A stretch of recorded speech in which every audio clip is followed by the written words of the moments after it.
사도신경 아침으로 6월 3일 수요일 에바다교회 오늘을 여는 말씀 시작합니다. 나는 전능하신 아버지 하나님 천지의 창조주를 믿습니다. 나는 그의 유일하신 아들 우리 주 예수 그리스도를 믿습니다. 그는 성령으로 잉태되어 동정녀 마리아에게서 나시고 본디오 빌라도에게 고난을 받아 십자가에 못 박혀 죽으시고 장사된 지 사흘 만에 죽은 자 가운데서 다시 살아나셨으며 하늘에 오르시어 전능하신 아버지 하나님 우편에 앉아 계시다가 거기로부터 살아있는 자와 죽은 자를 심판하러 오십니다. 나는 성령을 믿으며 거룩한 공교회와 성도의 교제와 죄를 용서받는 것과 몸의 부활과 영생을 믿습니다. 아멘. 우리에게 주신 하나님의 말씀은 신약 성경 318쪽 에베소서 6장 21절에서 24절까지 말씀입니다.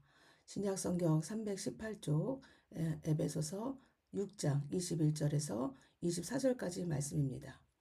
나의 사정 곧 내가 무엇을 하는지 너희에게도 알리려 하노니 사랑을 받은 형제여 주 안에서 진실한 일꾼인 두기고가 모든 일을 너희에게 알리리라.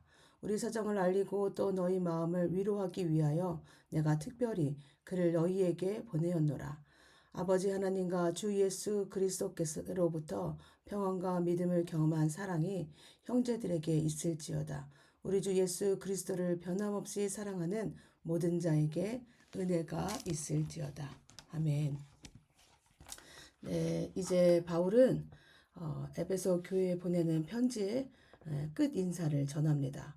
21절입니다. 내가 나의 사정 곧 내가 무엇을 하는지 너희에게도 알리려 하노니 사랑을 받은 형제요 주 안에서 진실한 일꾼일 두기고가 모든 일을 너희에게 알리리라. 우리 사정을 알리고 또 너희 마음을 위로하기 위하여 내가 특별히 그를 너희에게 보내었노라. 아멘.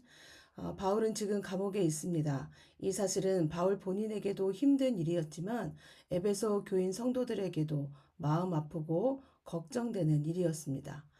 바울은 에베소 교회에 오랫동안 머물며 말씀을 가르치고 함께 신앙을 나누었던 가까운 사이였습니다.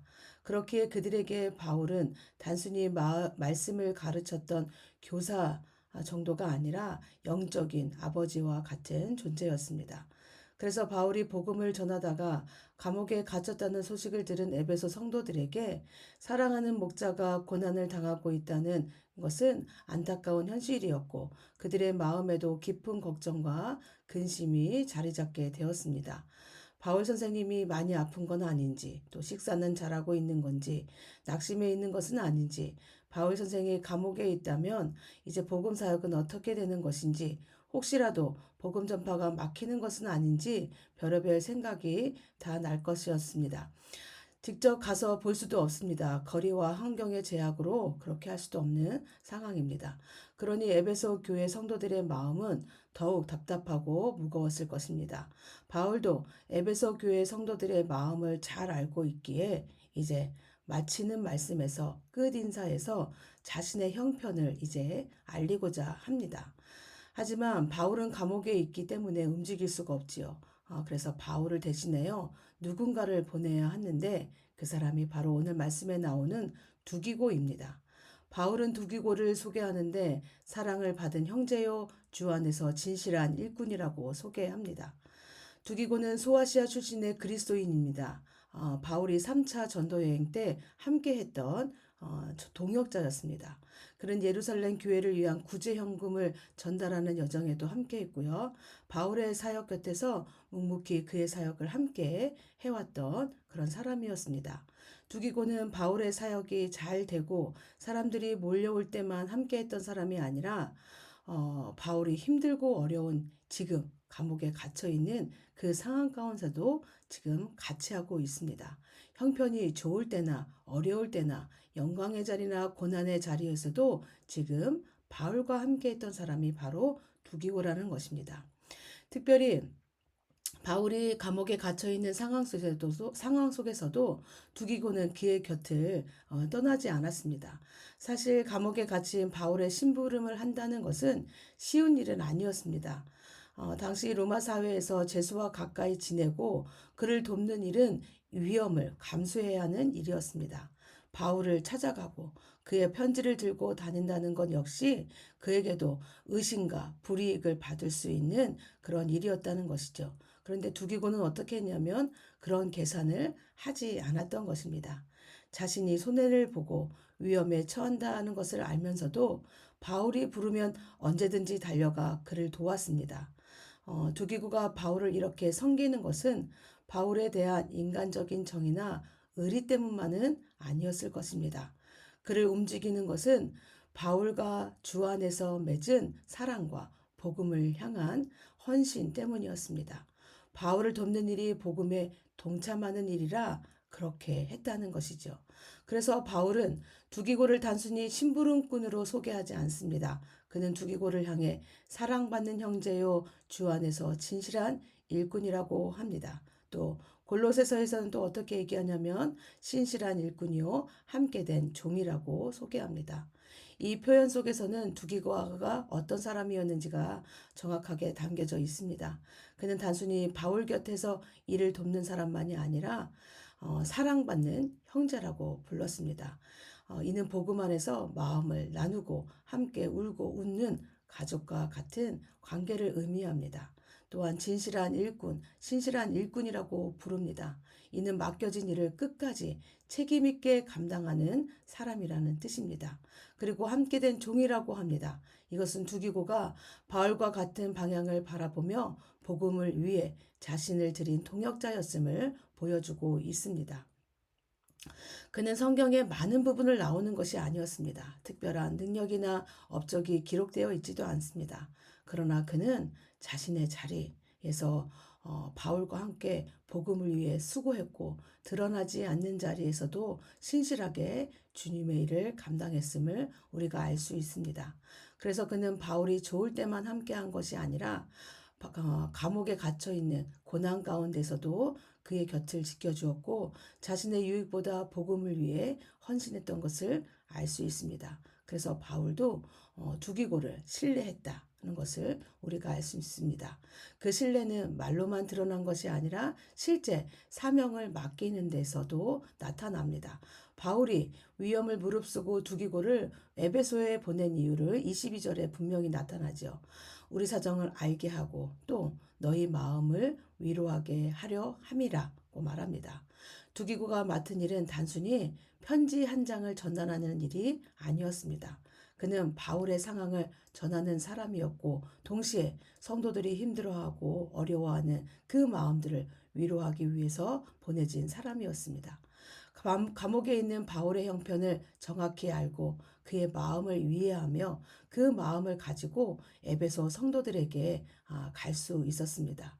생각해 보면 이렇게 누군가의 마음을 누군가를 대신해서 사람들의 마음을 위로한다는 것은 아무나 할 수 있는 일 아니고 아무에게나 맡길 수 있는 일도 아닙니다. 편지는 누구나 전달할 수 있지만 사람의 마음을 전하고 공동체를 위로하는 일은 신실한 사람만이 감당할 수 있습니다. 두기고야말로 드러나지는 않았지만 복음의 현장에서 믿고 맡길 수 있는 신실한 동역자였습니다.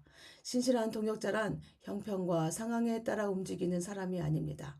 하나님께서 맡겨진 사명을 붙들고 끝까지 바울의 사역자의 곁을 지키며 복음을 위해 기꺼이 헌신하고 수고하는 사람입니다.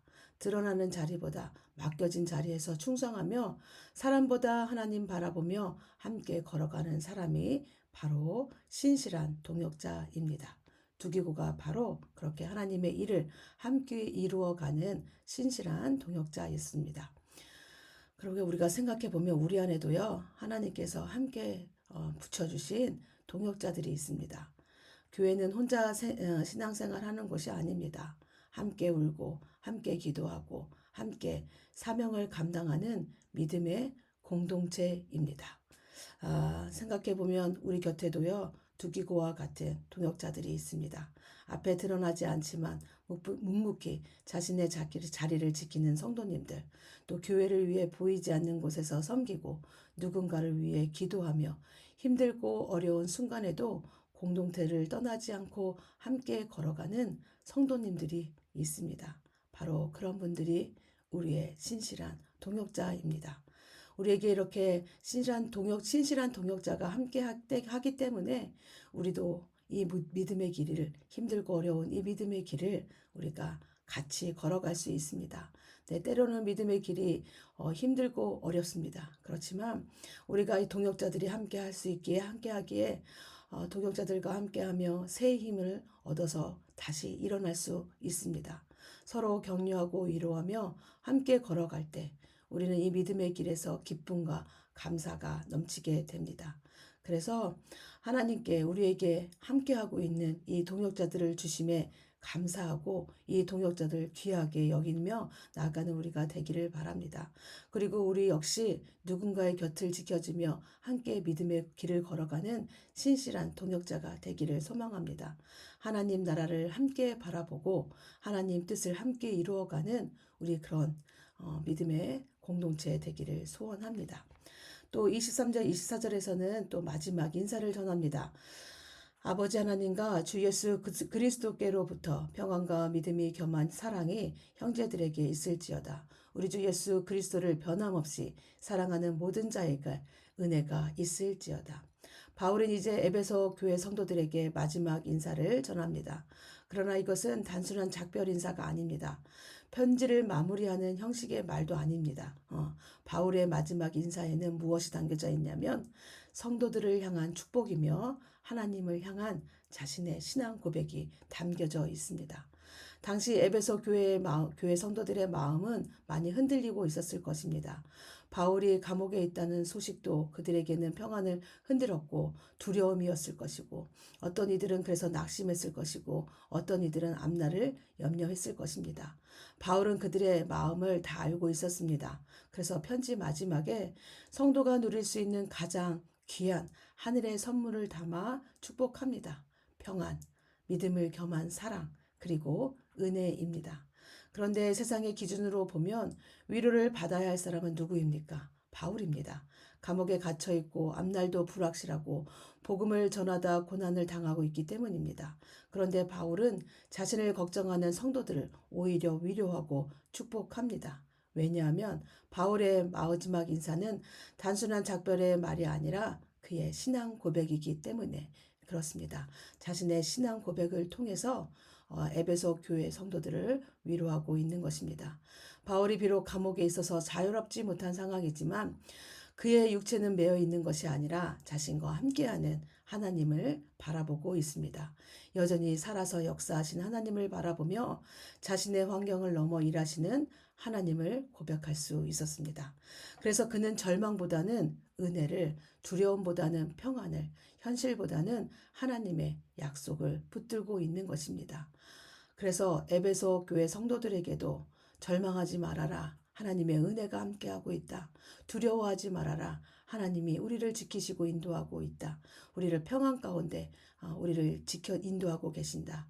현실을 바라보지 말아라. 현실을 바라보면 우리는 절망하고 낙심할 수밖에 없다. 그러나 우리에게는 하나님의 약속이 있다. 하나님의 약속을 붙들고 이 시간들을 이겨내라고 지금 말하고 있습니다. 그래서 이 마지막에 남긴 평안과 사랑과 은혜의 인사는 단순한 덕담이 아니었습니다. 그것은 하나님이 어떤 분이신지에 대한 바울의 믿음의 고백입니다.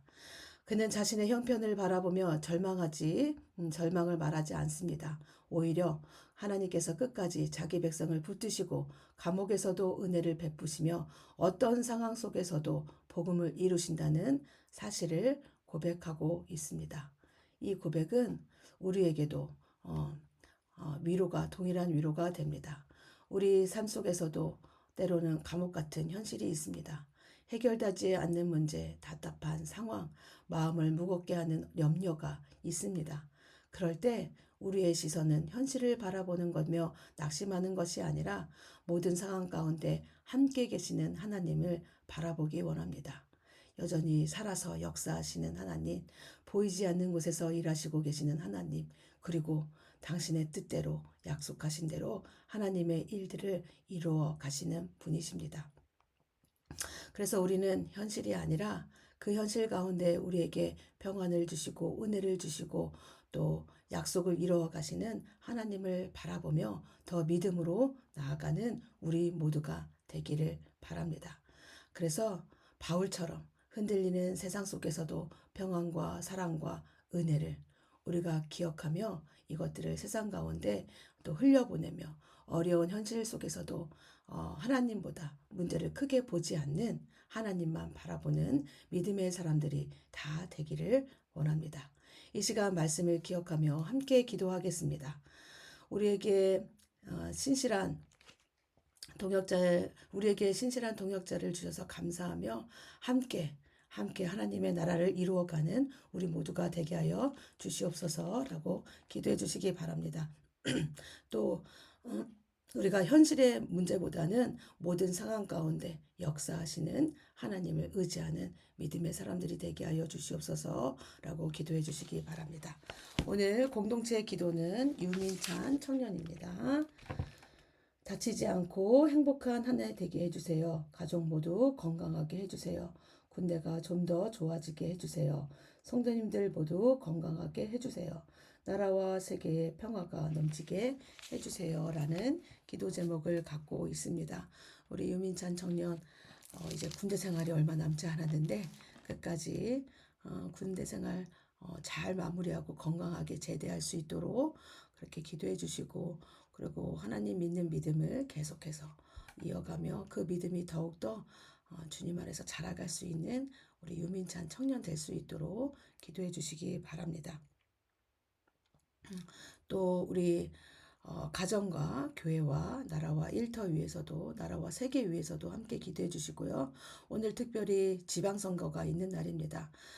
우리 또 일꾼들을 뽑는 나라의 일꾼들을 뽑는 시간인데 하나님 귀한 일꾼들이 뽑혀서 나라를 위해서 또 국민들을 위해서 헌신하며 일할 수 있는 일꾼들이 뽑히는 시간 되게 하여 주시옵소서라고 그렇게 기도해 주시기 바랍니다. 또 우리 성도님들 가운데 알고 계신 기도 제목 있으면 함께 기도해 주시고요. 또 개인 기도하신 후에 주기도문 하심으로 모든 순서 마치겠습니다.